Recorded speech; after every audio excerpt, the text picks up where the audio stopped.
তৃণমূল মানেই চোর। তৃণমূল যেখানেই যাক, যা পাবে তাই চুরি করবে। যেখানে কয়লা পাচ্ছে কয়লা চুরি করছে, যেখানে চাকরি পাচ্ছে চাকরি চুরি করছে। তৃণমূল কংগ্রেস সকল বিরোধীদের তো অসুবিধে।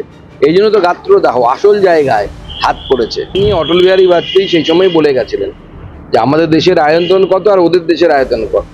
একটা যদি আমাদের এখানে পড়েও, বাদবাকিগুলো নিশ্চয়ই আমরা রাহুল গান্ধীর বিয়েতে ফাটাবো বলে রেখে দিইনি। আমাদের যেগুলো আছে চুরি তো যাবে না, কয়লা শত ধুলে পরেও সাদা হয় না। সেরকম তৃণমূল যতই চেষ্টা করুন, চোর বৃত্তি থেকে বা চৌর্য বৃত্তি থেকে তৃণমূল কংগ্রেস কোনো আলাদা হতে পারবে না। মুখ্যমন্ত্রী যেগুলো বলছেন না, ওগুলো মানুষকে বোকা বানানো। 324 আর 326 উনি পড়েননি। হকবাস্তে গা উজাড় হয়ে যাচ্ছে বলেই তো এত দেখতেই পাচ্ছেন তো। বুক জ্বালা অম্বল হলে যেরকম বুক জ্বালা করে অম্বল হলে সেই রকম বুক জ্বালা করছে তৃণমূল কংগ্রেসে, শুতে পারছে না। বাইরে শিক্ষা স্বাস্থ্য এখন সহজে পাওয়া যায় না, শিক্ষা স্বাস্থ্য বাণিজ্যিক রূপে পরিণত হয়েছে। দেখুন, রাষ্ট্রীয় স্বয়ংসেবক সংঘ এবং তার শ্রদ্ধেয় সরসংঘ চালক, তাই তিনি ভারতবর্ষের বিভিন্ন সমস্যা নিয়ে বিভিন্ন সময় তার মতামত রাখেন। এই বিষয়ে আমার মনে হয় আমার মতো রাজনৈতিক ব্যক্তিত্বের থেকে সংঘের তরফ থেকে যদি কেউ বক্তব্য রাখে, সেই বক্তব্যে সেটা অনেক বেশি ভালো হবে। নয়ডা থেকে গ্রেফতার করা হয়েছে বিভাস অধিকারীকে। তিনি তৃণমূলের নেতা, তিনি শিক্ষক নিয়োগ দুর্নীতির সঙ্গেও যুক্ত ছিলেন। তার ছেলেকেও গ্রেফতার করা হয়েছে, তার ভুয়ো থানা পাওয়া গেছে। আপনারা তো শুনেছেন যে ঢেকি স্বর্গে গেলেও ধান ভাঙে। তো চোর তো বিভিন্ন জায়গায় যাবে। তৃণমূল মানেই চোর। তৃণমূল যেখানেই যাক, যা পাবে তাই চুরি করবে। যেখানে কয়লা পাচ্ছে কয়লা চুরি করছে, যেখানে চাকরি পাচ্ছে চাকরি চুরি করছে। নয়ডাতে গিয়ে থানা বানিয়ে সেখানে চুরি করছে। চুরি তো যাবে না, কয়লা শত ধুলে পরেও সাদা হয় না। সেরকম তৃণমূল যতই চেষ্টা করুন, চোর বৃত্তি থেকে বা চৌর্য বৃত্তি থেকে তৃণমূল কংগ্রেস কোনো আলাদা হতে পারবে না। ভুয়ো ভোটার তালিকার অভিযোগ, কমিশনার কোপে রাজ্যের 2 ইআরও এবং 2 AERO মুখ্য সচিবকে চিঠি, কমিশনের সাসপেনশনের নির্দেশ পালনের ডেডলাইন শেষ হচ্ছে।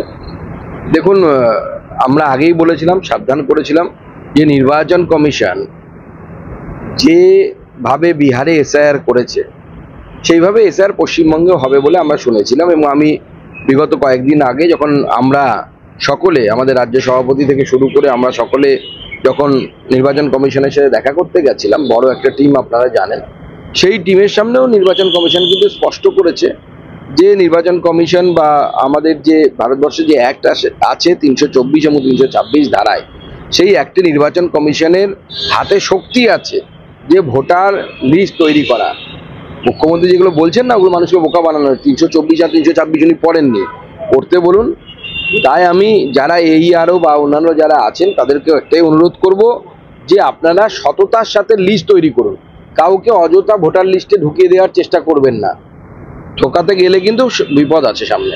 এবার পথে নেমে এসআইয়ের প্রতিবাদ, একটা বিরোধীরা সংসদ ভবন থেকে নির্বাচন পর্যন্ত বিরোধীদের দলের বিরোধীরা তো এর বিরোধিতা করবে, এটা অত্যন্ত স্বাভাবিক। কারণ যদি এই এসআইআর এর মাধ্যমে যেভাবে একের পর এক অনুপ্রবেশকারী মুসলিমদের নাম বাদ চলে যাচ্ছে, এই নাম বাদ চলে গেলে তো তৃণমূল কংগ্রেস সকল বিরোধীদের তো অসুবিধে। এই জন্য তো গাত্রদাহ আসল জায়গায় হাত পড়েছে। হিন্দিতে একটা কথা বলে না, দুক্তি রাখবে হাত পান না। তো ওই দুক্তি রাগের মধ্যে হাত পড়ে গেছে, সব ছটফট করছে। নবান্ন অভিযানে পুলিশকে মারধরের অভিযোগে বিজেপি নেতাদের বেছে বিজেপি নেতাদের নামে এফআইআর হয়েছে। দেখুন, বিজেপি নেতাদের নামে এফআইআর হলো, আর নির্ভয়ার মাকে যে পুলিশ মেরে মাথা ফাটিয়ে দিল বা মাথা ফুলিয়ে দিল, তার এফআইআর হবে না? মনোজ বর্মার বিরুদ্ধে তো এফআইআর হওয়া উচিত সবার আগে।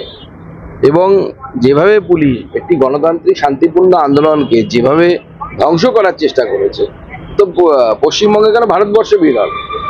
দাদা, মার্কিন মাটিতে দাঁড়িয়ে ভারতের পরমাণু হামলার হুমকি পাক সেনাপ্রধানের। ভারত যদি বাদ বানায়, পাকিস্তান 10টি পরমাণু ক্ষেপণাস্ত্র দিয়ে ধ্বংস করবে। ফের ফাঁকা আওয়াজ মুনিদের।